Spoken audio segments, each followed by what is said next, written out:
विरोधकांनी विधेयकाची भ्रूणहत्या केली। विरोध करणारे देशाचे गुन्हेगार। महिला आरक्षण घटना दुरुस्ती विधेयक नामंजूर झाल्यानंतर पंतप्रधानांचा विरोधकांवर हल्लाबोल।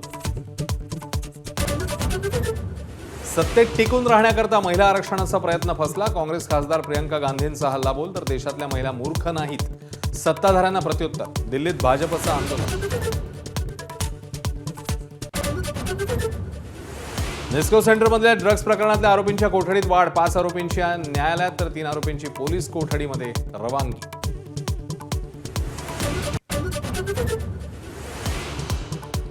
एसटीने प्रवास करणाऱ्या प्रवाशांकडून स्वच्छतेसाठी 2 रुपयांची वसुली। बस स्थानकांवरील स्वच्छतागृहांची देखभाल करणाऱ्या खासगी संस्थांना दिला जाणार निधी।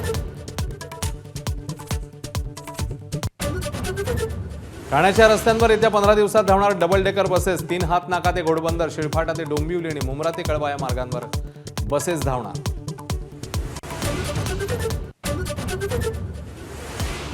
सरकारी कर्मचारी मंगळवारपासून बेमुदत संपावर। सुधारित पेन्शन योजना लागू नसल्यानं संप। मंत्रालयीन, पालिका, जिल्हा परिषदा, आरोग्य विभाग, शिक्षक, शिक्षकेतर कर्मचारी संपात सहभागी होणार। राज्यामध्ये उष्णतेने नागरिकांची काहिली। मराठवाडा, विदर्भात पारा 42 पार। अनेक जिल्ह्यांमध्ये उष्णतेचा येलो अलर्ट। काही भागात पावसाची शक्यता।